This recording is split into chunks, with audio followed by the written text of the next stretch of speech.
My dear friends, alcohol word इतना भी बुरा नहीं जितना इसे बेहिसाब पीने वालों ने बना दिया।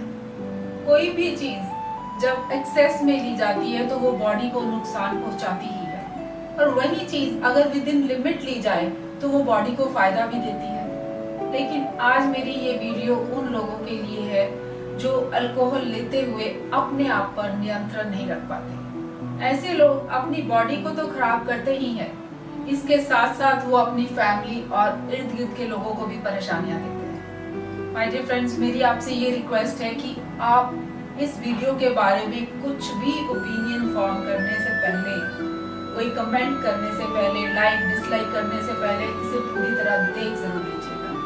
मैंने ऐसे लोगों को आउट ऑफ कंट्रोल होते देखा है जो देखने में वेरी हैंडसम, वेल ड्रेस्ड, लेकिन जब पीने बैठे तो बेहिसाब। ऐसे में जब उनका असली रूप सामने आता है तो उनकी अच्छी पर्सनैलिटी वहीं की वहीं धरी रह जाती है और हर कोई उन्हें अवॉइड करने की कोशिश करता है। किसी और की बात मैं क्या करूं, मैंने तो खुद शराब के कारण अपने भाई को खोया है। We are 3 sisters and he was our only brother. वो सबसे बड़े थे हम में से और मैं सबसे छोटी। He was a gem of persons, but उतनी देर तक जब तक शराब उनकी मुंह नहीं लगी थी। बहुत smart, very intelligent and witty, well mannered, very loving and caring, magnetic personality. एक ही मीटिंग में किसी को अपना बना लेते थे, जहां भी बैठते थे हंसी के फुहारे छूटते थे। He retired as a high officer और लास्ट डे तक वो अपनी ड्यूटी को सिंसियरली निभाते रहे। हमारी फैमिली एक बिजनेस फैमिली थी और ड्रिंक्स बिल्कुल नहीं थी। बचपन में जब मैं किसी को बाजार में ड्रिंक करके फालतू का बोलते हुए देखती थी तो मैं बहुत सहम जाती थी। मेरा भाई अपनी स्टडीज और ट्रेनिंग के कारण मोस्ट ऑफ द टाइम घर से दूर रहा। मुझे उसकी ड्रिंक करने की आदत का तब पता चला जब मैं कॉलेज में थी। उन्होंने कभी घर के लोगों के सामने भी नहीं ली थी। शायद यही कारण रहा होगा कि फैमिली को ये बात बहुत देर बाद पता चली। जॉब ज्वाइन करने के बाद उन्हें ऐसे फ्रेंड्स की कंपनी मिली जिसके कारण उनकी जिंदगी ने एक नया मोड़ ले लिया। धीरे धीरे उनके पीने की लिमिट्स बढ़ती गई और फैमिली गेट टुगेदर की जगह ड्रिंक पार्टीज को प्रेफरेंस मिलने लगी। रात को होने वाली जिस भी पार्टी और शादी में वो जब हमारे साथ होते थे तो मैं उस पार्टी को कभी एंजॉय नहीं कर पाती थी, क्योंकि मेरा ध्यान उसी और लगा रहता था कि कहीं वो अधिक ड्रिंक ना कर ले। मेरा दिल पार्टी के बाद होने वाली समस्याओं से घबराता रहता था कि वो ड्राइव करके घर कैसे पहुंचेंगे, क्योंकि जब हम उन्हें मना करते थे ड्राइव करने के लिए तो वो मानते नहीं थे कि मैंने अधिक पी रखी है, और वो हमेशा यही कहते थे, नहीं बेटा, I am in my senses, I can drive very well. और बहुत बार एक्सीडेंट्स भी होते थे। बच्चों और वाइफ को अलग से शर्मिंदा होना पड़ता था और मैं अच्छे से समझ सकती हूँ कि उन पर क्या बीतती है। मम्मी पापा भी अक्सर परेशान रहते थे। फैमिली को दुखी देखकर मैं भी बहुत दुखी होती थी, but being younger I was helpless. Alcohol के कारण मेरे भाई की सेहत खराब रहने लगी और हर 5-6 महीने के बाद उनको हॉस्पिटल एडमिट कराना पड़ता।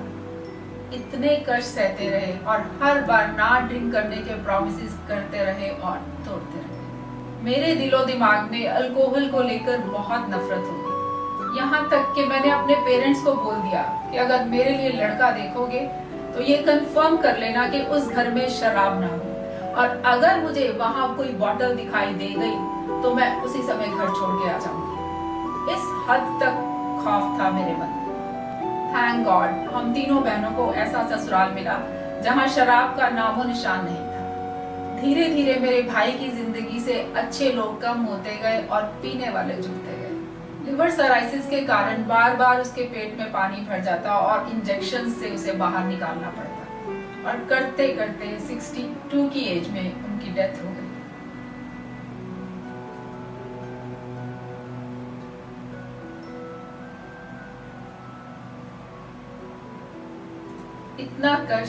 इतना कष्ट समझ नहीं आता था कि शराब में ऐसा क्या है जो लोग संभल नहीं पाते।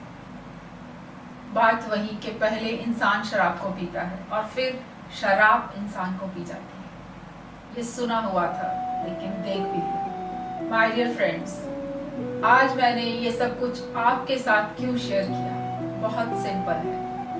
मैं आज की जनरेशन को ये संदेश देना चाहती हूँ कि जब कोई चीज पे नियंत्रण ना रहे, जब कोई चीज आउट ऑफ कंट्रोल हो जाए तो वो विनाश का कारण बन ही जाती है। जो लोग ड्रिंक करके अजीब अजीब हरकतें करते हैं, मारते पीटते हैं, बच्चों पे गुस्सा निकालते हैं, क्या वो अंदाजा लगा सकते हैं कि उनके माँ बाप का क्या हाल होता है, उनकी वाइफ पर क्या बीतती है, उनके बच्चे कितने सहमे रहते हैं। बच्चे या तो बाप को देखकर संभल जाते हैं या फिर बाप के कदमों पे चलने लगते हैं। एक पीने वाले इंसान के कारण घर का सारा माहौल खराब हो जाता है, कितने घर बिखर जाते हैं। ये केवल मेरी ही फीलिंग नहीं है, मेरी जैसी बहुत सी बहनों की होगी जो हमेशा अपने भाइयों की सलामती की दुआ करती हैं। पेरेंट्स, वाइफ्स, बच्चों की फीलिंग के बारे में सोचो, जो हर रोज उनको झेलते हैं और उनको देखकर रोज मरते हैं। उनके कारण समाज में शर्मिंदा होते हैं। बच्चे या तो इस माहौल में बिल्कुल दब जाते हैं या फिर रिवोल्ट कर जाते हैं। कई बार वो ऐसे माहौल से बचने के कारण घर से भाग जाते हैं या फिर कोई गलत स्टेप उठा लेते हैं और फैमिली बॉन्डिंग धरी की धरी रह जाती है। बेहिसाब पीने वालों को वो हर इंसान बुरा लगता है जो उन्हें पीने से रोकता है। बहुत बार तो वो ये कहकर अपने आप को जस्टिफाई करते हैं कि वो डिप्रेशन से निकलने के लिए पी रहे हैं, वो गम भुलाने के लिए पी रहे हैं। पर क्या लेडीज को गम नहीं होते? उन्हें डिप्रेशन नहीं होता? आप तो पीकर अपनी फैमिली रिस्पॉन्सिबिलिटीज से किनारा कर लेते हो, पर उन्हें तो घर को देखना पड़ता है, बच्चों को संभालना पड़ता है और ऊपर से आपके पीने का गम भी सहना पड़ता है। मुझे पता है कि इस वीडियोस के लिए मुझे बहुत से डिसलाइक्स और कमेंट्स मिलने वाले हैं जो मुझे इस वीडियो के लिए कोसने वाले हैं, बट कोई बात नहीं। इस चीज की परवाह ना करते हुए कि लोग क्या कहेंगे, मैं अपने मन की बात आपके साथ कर रही हूँ। यही लीकर को अगर सही ढंग से लिया जाए, अपने ऊपर नियंत्रण रख के लिया जाए या डिसेंसी के साथ लिया जाए, तो यही लीकर हमारी बॉडी को हेल्दी रखने में हेल्पफुल है। इसके भी बहुत से बेनिफिट्स हैं, लेकिन तभी अगर इंसान इसका मास्टर बने ना कि गुलाम, और इसे अपने फायदे के लिए यूज करे। अब तो लेडीज भी इसे आराम से लेने लगी हैं, नथिंग बैड, बट अगर वो भी धीरे धीरे आउट ऑफ कंट्रोल हो गई तो सोचो फैमिलीज का क्या बनेगा। वही ना जो वेस्टर्न कंट्रीज में हो रहा है। मैं ये नहीं कहती कि सब पीने वाले गलत हैं, मैं तो आप सबसे बस यही रिक्वेस्ट करना चाहती हूँ कि आप 1-2 पैक से ऊपर ना जाएं, ताकि आपकी हेल्थ खराब ना हो, आपको और आपकी फैमिली को कोई कष्ट ना हो। आपकी अच्छी सेहत होगी तो आप अपनी फैमिली का ध्यान रख पाओगे, घर का माहौल अच्छा होगा। ऐसे लोग भी मैंने देखे हैं जो कुछ भी हो जाए 1-2 पैक से ऊपर नहीं जाते। यंग जनरेशन से मैं यही रिक्वेस्ट करूंगी कि वो इसे अवॉइड ही करें तो बढ़िया, क्योंकि इस एज में दूसरे लोगों का इन्फ्लुएंस भी आपकी जिंदगी पे काफी होता है, और आपकी कंपनी कैसी है यू नो बेटर। बहुत बार लोग दूसरों को खुश करने के लिए पीना शुरू कर देते हैं और धीरे धीरे उसके बिना रहना मुश्किल हो जाता है। मेरे भाई ने भी तो इसे बहुत बार छोड़ने की कोशिश करी, लेकिन तब तक पानी सिर के ऊपर से निकल चुका था और वापसी नहीं थी।